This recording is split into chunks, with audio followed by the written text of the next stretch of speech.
Procedurally generated, permanent death, roguelikes allow their unique mechanics to be incorporated into any genre, resulting in a sea of diverse games with infinite possibilities. And with new unique roguelikes being released every single day, I like to play and analyze the ones that may not have had the chance to shine yet. If that sounds interesting, welcome to the series where we learn what works, what doesn't, and why, all in search to find the next big roguelike. Underboard. This seems to be a team-building tactic strategy auto-battler roguelike. Now, auto-battlers are fairly new to the gaming world. I've actually been playing a lot of them, specifically Hearthstone's Battlegrounds. Now, I've actually already covered an auto-battler game on this series, Become the Moon, and I thought that the gameplay and design of this kind of genre fused with roguelikes is really interesting and fairly unique. At least currently, I have not really seen many games taking this approach. So here I'm kind of interested to check out this game because this one is not apparently taking much from Battlegrounds, but more from Team Tactics, which is another auto-battler game that I actually have not really played much. They seem to take more of a Slay the Spire approach, at least visually from what I can see, while including this kind of gameplay. The game has been in the works for about 2 years, done by 2 people, and it's planned on being released at the end of the year. As per usual, I'm going to be playing the game for a few hours, and then I will give my overall thoughts later down the video. Timestamps below if you want to skip ahead, and let's check out Underboard. Okay, so, whoa, that's some stats. Good to know. We're going to start by building our team. So we'll get a rebel. All right, so we'll grab our rebel. I was scouting the area. There should be more people around. Here, use this map and go search them. So we can actively like the board available to us, but we're also going to be going through like the map to search for stuff. Cool. So it looks like we can place any unit on the first 4 squares of the map. So it's divided in 2. Let's get some XP, shall we? A wild monster appeared. Drag a character to a good position first, then send them to fight. So that's the auto-battler stuff. Now, obviously, we're going to have to figure out how the auto-battler actually works as we play. How often does he use these abilities, for instance? Let's see. So he attacked me there. There's a little blue bar. Is the blue bar when the special ability is activated? Yes. Yes, well, because now I have might. And the bat also used its ability when the blue bar went up. Oh, cool, so everything's automatic. I did take damage before I got to the bat. You found a chest. There should be an item inside. Bitten apple, 70 max health. So that's the team tactics side, which is that you really buff your unit. You can always right-click items to unequip them. Cool, so it seems like you have freedom in between fights, which is nice. All right, let's give you some more health. I like the fact that they show you the health in like stacks. You can kind of keep track of how much health your units have visually without having to hover over it. So this unit has range. So I'm going to get attacked before I reach the enemy. So it's going to heal itself once it gets enough energy. Honestly, the stats make a lot of sense here. Everything is pretty straightforward, I would say. So I'm going to take damage here. Yeah, from afar, right? Because it has range. So now I get buffed. Boom. Good job, Rebel. We got a deck of cards. That's a magic cards. So those are like active things I can do during battle, I would imagine. Or maybe, no, I give this to an ally. Effects spread to connected allies in spell range, but then the effect is a negative thing. You can click it during combat to use it. Costs you some mana. From my brain. After each combat. Cool, cool, cool. I like the fact that so far it feels like each combat is its own thing and I don't have to worry about after combat, I've lost some units, I have to pay attention. It really does feel like each combat is just its own thing, which makes it much more chill. We're obviously going to use this spell. So what do you do? A Chombi. That's cute. I can use a spell right here, right? Oh, okay. I have to do this. Boom. Oh, and it starts the battle immediately. Cool. You have your first stack of experience. Not bad. Drag your experience to your character to level them up. All right, let's see it. Okay. I did it. Kind of wish I would have seen the differences. Bonfire. Oh, reward. A character. New character. I didn't tell you earlier, but characters have traits that get better when their allies also have them. Pick the traits of your character before choosing another. I have the blue, green, and yellow. I only have the yellow and green here. I think that's also a team tactic thing. I'm going to go for some poison stuff. You have range. Cool. We'll make sure that you're protected by my rebel. And now they both have more attack speed, which is cool. All right.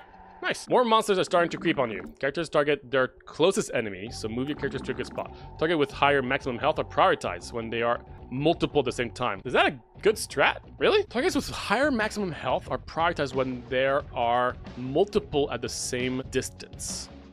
That seems like the wrong strategy, right? Maybe that is a minus effect, right? Like you have to prioritize, try to make sure you get to kill the smaller guys first. Boop.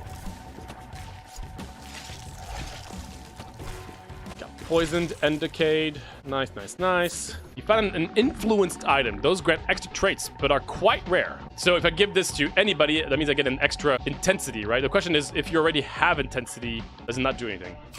No, it still adds the intensity. Wow, cool. You're quite powerful. And now, he himself just has plus 20 attack damage. Now, if I give this to her, does she... Yeah, she also gets a plus 20%. So the strategy is to actually give it to her because she doesn't have an intensity tag, and now she gets the buff. Cool, cool, cool. Okay, nice. I'm very excited to fill out the board and have more units to play around with. More spells.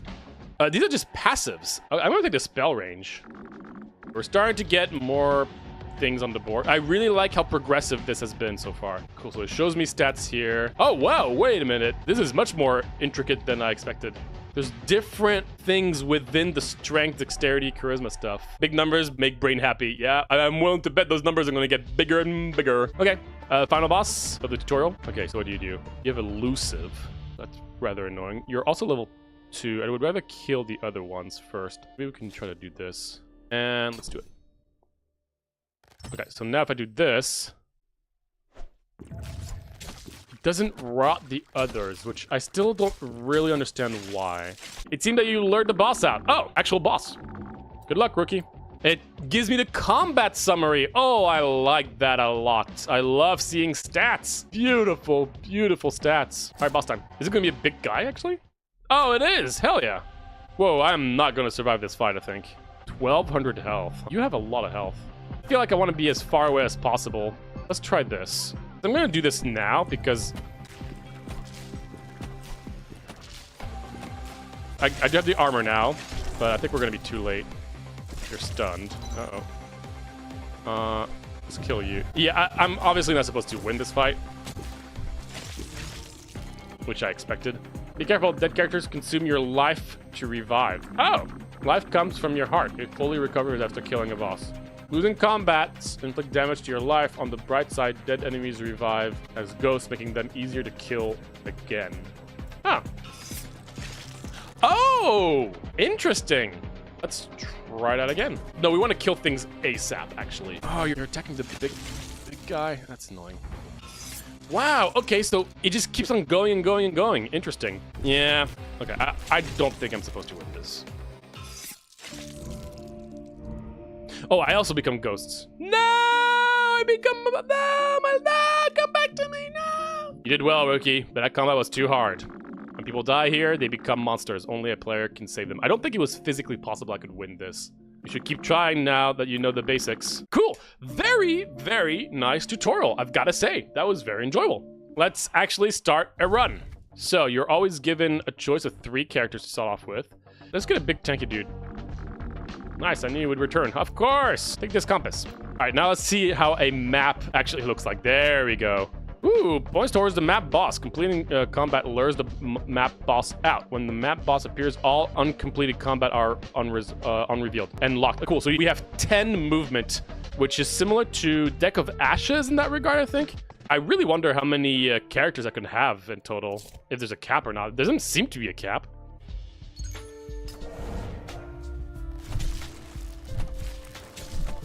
Oh, this is just bully. I'm gonna say I'm probably good against the boss. I'm gonna take the risk.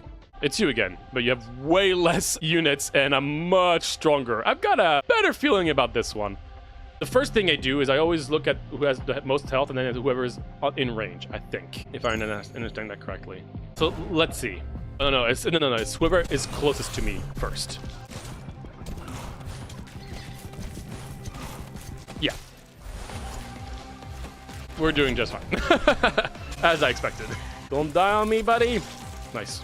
First boss down. And we got a lucky chest. All right. I think I got a good grasp as to what's going on here. I'm going to continue playing on my end, and I will circle back with my overall thoughts in just a moment. So, I ended up continuing that run, then I played another run, arrived at the same place, died both times to the second boss. I didn't get to see more than that, but I think I got a pretty clear understanding of how this game works, and so let's just jump right into it. So first off, gameplay. It is kind of like Team Tactics. I will say the visuals of Team Tactics are very, very satisfying. Here, it's going to be much more minimalistic. I think each character just have 2 to 3 sprites that you'll see, just the moving, the attacking, and that's about it. But clearly, this game is trying to be much more focused on just the strategy aspect than the satisfying visuals that you would get from like a Horde-like or stuff like that. So that's understandable. But in terms of the gameplay, you're going to be just placing your units accordingly, and you do have active spells that you can use. So there is things you can do mid-combat, which is not something that you'll get the privilege of doing for a lot of auto battlers. Obviously, the gameplay, it's automatic, so it's more about the strategy aspect of those automatic combats that's interesting, right? And in this instance, it's all about where you're placing your units, which units you're getting, and which items you're adding to them. That's really the bulk of it all. And ultimately, this game does feel like it has a lot of strategy. Now, from the little bit I've played, and again, this is a demo, so we don't have everything. There's gonna be a lot more content. It does feel like the units that I was given, that I had the choice of, a lot of them felt quite similar from one another. There are a few units that use the same sprite and that just have a different ability. Obviously, these will feel fairly similar from one another, but even the other units, there wasn't really units that felt completely different from one to another. You know, you'll have your support that heals, you'll have your tank, and you'll have your DPS guys, but I kind of wish there were more clearer differentiations from the units, much more than just they are currently. But obviously, there's still a lot to do and a lot to play with what's given. And I think for a game like this, content is going to be important considering you're not really doing much, right? It's an auto battler. Now, a lot of times people would think that an auto battler might sound boring because you're not doing much. It's like an idle game, but I really don't think that's the case. Battlegrounds in Hearthstone, for instance, is very, very, very skill heavy, and it's really cool to be able to have a lot of strategy in games that are ultimately satisfying in the fact that you don't do anything, you're just letting your strategy do the thing, right? So I really hope they're going to have enough content to really have a lot of different possible builds. I was able to do a few different builds, right? I had an energy focused one, then I had a tank heavy one, and ultimately they felt pretty good. There is a lot of information in this game, and that tends to be the case for these games in my experience, but I did feel like I was more confused than other games I've tried in that regard. There's a lot of keywords and a lot of keywords, and when you look at the text of your character, now the very first time you see the text, there's a lot of information, but everything's pretty clear. But then there were a lot of added keywords that were just a little overwhelming for me. Now, the more you play, the less that's going to be the case. Still got to understand a lot that was going on, but I wasn't super clear as to why I was losing to the bosses the second time around. Now, the more you play, the less that's going to be a problem, and these games do tend to be confusing, but this one just a little bit more than I would have expected. The roguelike elements, they're pretty cool. You got this little map that you're traversing, right? Similar to a Deck of Ashes and a few other games out there. I really like the Forge. I think the Forge was really, really cool, where you're able to combine items that you got or enhance items. That's really cool because it gives you a lot more player choices, right? That's completely up to you what you want to do and what you want to combine.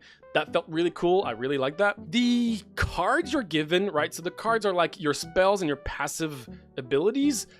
I feel like they were kind of hit and miss. The spells didn't feel very impactful, or even, obviously, again, visually, they didn't seem like they were doing too much, but that's obviously also the restriction of this being a two-person game in terms of the development side. I wish there was more visually going on, but I like the artwork quite a bit.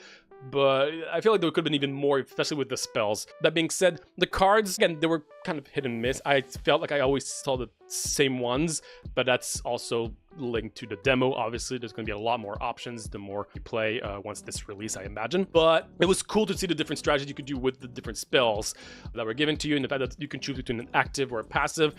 There is a mana system that didn't feel super a priority, I guess, right? It's mostly like, it felt like 80% was just your board, and then you had a little bit of mana stuff to deal with on the side. It's nice to have this extra layer, but it didn't feel like imperative for a lot of fights to really have that focused on. And usually you always just do the same thing, right? You have a spell, you always use it at the same time. You might have an offensive spell that you always use at the same time. It didn't feel like the spell gave me a lot of possibilities. It was more like, oh, you have a tank spell, so you always use it at the start of the battle, and then you just kind of let it do its thing. It's cool, but it wasn't like something that really blew my mind in terms of having that in a auto battler game. I like the fact that the elite fights gave you better reroll options for future rewards. That was cool. I felt like I was given much more reroll options than actual rewards.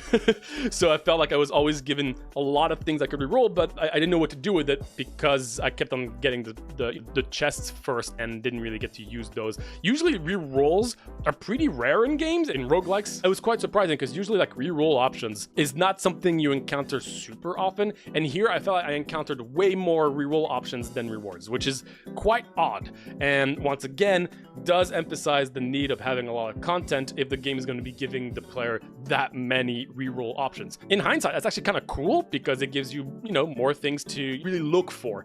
And you're going to be needing to look for specific things thanks to the color/trait system in this game. That seems to be a major aspect. So to touch on that a little bit, right? So units will have different traits. That's kind of like the families, right? If multiple things have the same traits, you get bonuses. Those bonuses are really impactful and you really do need to try to play around with those. I like that a lot. My understanding is that that is also something in team tactics, and I could see that that's a really cool thing that you can try to like go for specific builds in that regard. That's cool. Also, items themselves gave you traits, which was cool. The game is a little confusing in terms of how certain things work with traits because a lot of items and characters will have the colors attributed to traits, but sometimes I didn't actually see the items interact with that, even though it had those colors. I think it's just a possibility that the items have these traits, but they're always shown, and that was confusing for me. The same for characters. They always show all the possible traits, but only 2 are active. At least I think that's how it works. I'm not sure because it wasn't really explained that super well. That being said, I do want to reiterate that the tutorial was awesome. They did a really good job getting the player into it and not overloading them with too much information. So I would say massive props in that regard. All right, now I'm just going to go through just some random notes that I wrote down that are more specific. First off, I wanted to also mention the evolve system was very satisfying. So every unit can go up to 3 levels. From level 1 to level 2 is just some extra stats. But level 2 to level 3, they evolve visually as well, which was very satisfying. So I got to see my tank become a big Viking. That was really cool, and it also adds new effects to the spell. That's to their ability. That was really, really cool to see, and it really made me want to evolve every single unit I had, at least once I could see it. They also don't give that possibility often and very easily. You can only do it once after a boss, I think. That's how, at least how I've seen it. That's cool. That makes the level 3 characters feel even more important, and that was exciting. So I really like that. I also like the inherent system of everybody having to attack high health units. Strategically is not the right thing to do, right? Like you want to kill the small things first, the support units, but the game forces you to always focus on higher health units. But that also goes for you. All the enemies will focus on your tank. That's actually really cool because it actually gives more strategy and makes tanks more important in this instance. And I think there's a lot you can do with this kind of system. On more feedback side, there's a few quality of life things here and there that I think can be improved. Specifically, certain rewards windows, you can't actually check your character at the same time. So I might have an item, but I don't know what my current characters have in terms of items. That kind of simple thing probably is going to be fixed fairly soon, but some quality of life in that regard. Same with knowing which items give which traits when you're looking at specific windows. The forge, even though it was really, really cool, was a little confusing. You have to press an extra button just to put water in the forge and then you can move on, which is cool but unnecessary and was a little confusing. So these kind of things, considering the game is already fairly confusing just in its core, I think that hopefully will be addressed throughout just the next few patches and stuff. That includes also, in terms of information, there was a whole thing about damage reduction. It's just a little confusing. Like I had an item that gave me like minus 15 damage reduction. I wasn't sure if that was a benefit or a negative. It ended up being a negative, but Chad and I, we had to try to figure out exactly if that was the case by doing some math and unequipping things. So just more clear information here or there, I think would be helpful. I will say there was a lot of information and a lot of it was clear. Even more would go a long way for a game like this. Overall, Underboard, really exciting, really cool. I love seeing Autobattler games try to go for the roguelike angle because there's not many out there considering the Autobattler is fairly new. I think this game has a lot of potential. This is definitely a game that I feel really does need just a lot of content, and I think there's going to be a lot of content in its full release. There seems to be a lot of strategy, and I think this is going to be a game that will really excite people people that are familiar with the Auto Battler system, it's not a very complicated game to just play, but in terms of mastering, I do think this game does require quite a lot of strategy. So I think TFT players are going to probably really enjoy this kind of game. The music, I didn't touch on that, but the music was really cool and had a really unique vibe. And the visuals overall, even though I wish there was more animation, I understand that that's not always an option for small teams. I would say that the art is really cool, really unique. It kind of has like this flash kind of art style, and I think the music accommodated that very well. So I'm excited to see where this game goes. Honestly, I would like to see more of the future bosses and all the different possibilities that you can encounter. I want to see all the different builds. I hope this game will allow players to create a bunch of builds, because I think that's one of the really cool things about Auto Battlers. I don't know how the whole build system is inherently in this game, because I didn't have enough time to really check that out, but from what I've played, I could see there being a lot of things to play around with, so that's quite exciting. Thank you so much for sending Underboard and using the skip the line option. We really appreciate it, and it really helps the channel out. If you're interested in sending your game and be potentially featured on this series, feel free to check out the form in the description below so you can send us your game, and hopefully I'll get to try it out on the next big roguelike series. And yeah, that's about it.